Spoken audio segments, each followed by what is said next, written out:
Halo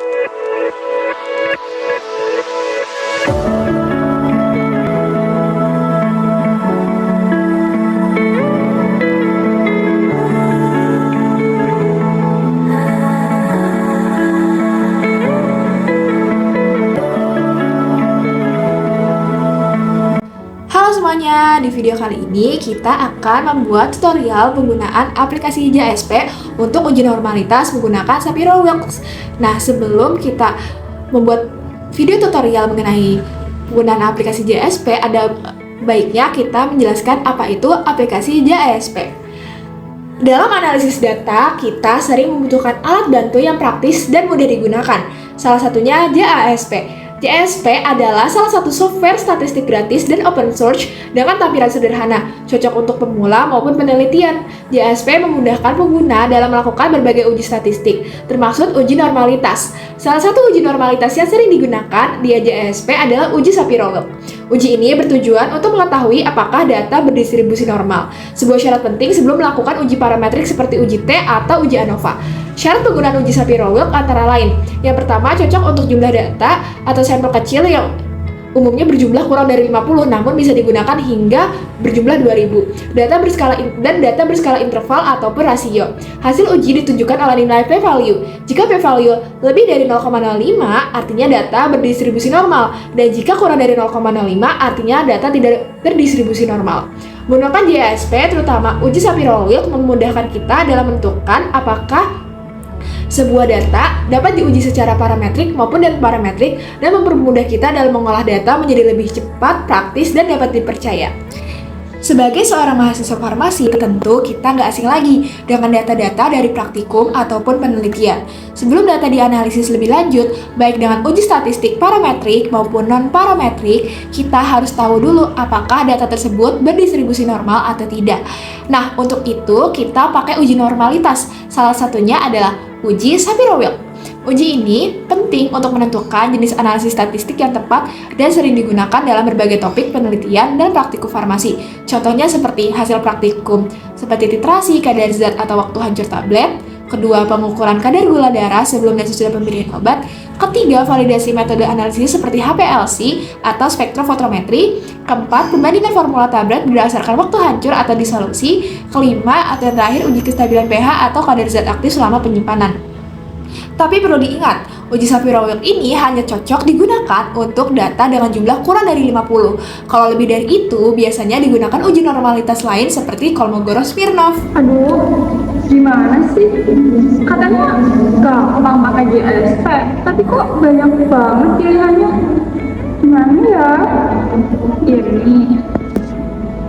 Ini analis, terus ini buat apa? Ini diapain? Ini apa? Hah? Kok berubah ini apa?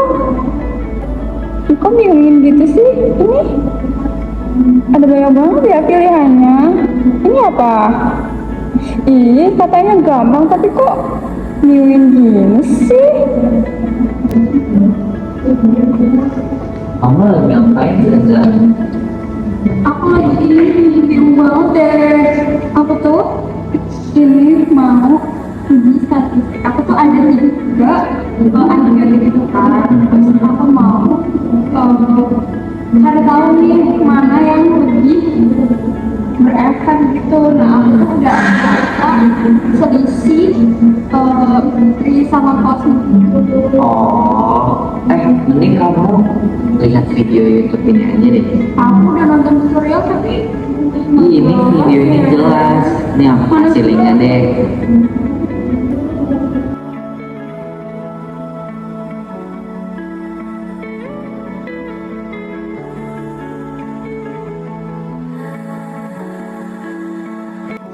Halo semuanya, selamat datang di video tutorial JASP.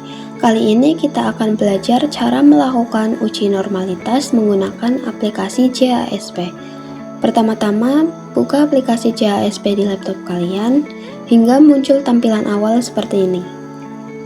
Pastikan kalian sudah menyiapkan data dalam format Excel atau CSV.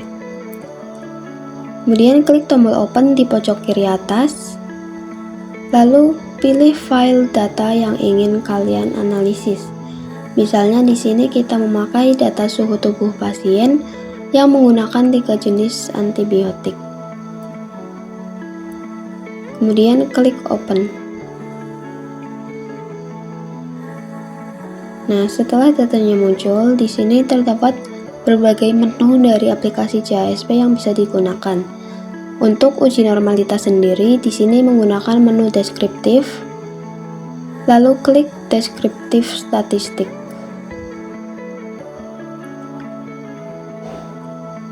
Selanjutnya, masukkan data-data yang akan diolah.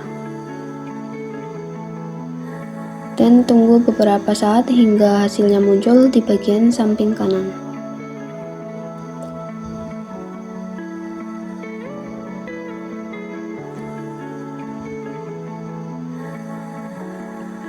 Nah, karena data kita di sini kurang dari 50, sampel yang kita gunakan kurang dari 50, maka menggunakan Shapiro-Wilk test. Di sini dengan mengklik statistik di bagian bawah, kemudian mencentang Shapiro-Wilk test, dan tunggu hingga muncul hasilnya di bagian samping kanan.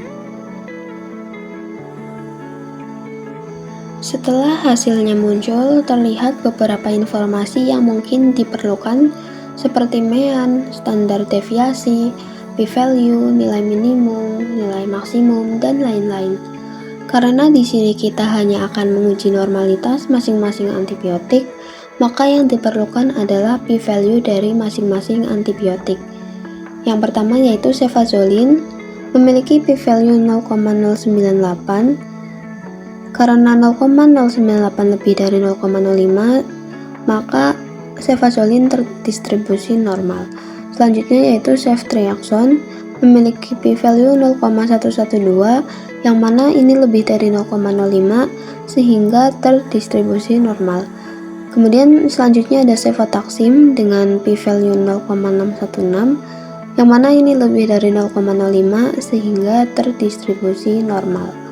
Karena ketiganya terdistribusi normal, maka jika akan melakukan uji selanjutnya yaitu misalnya uji homogenitas, maka digunakan uji parametrik yaitu ANOVA.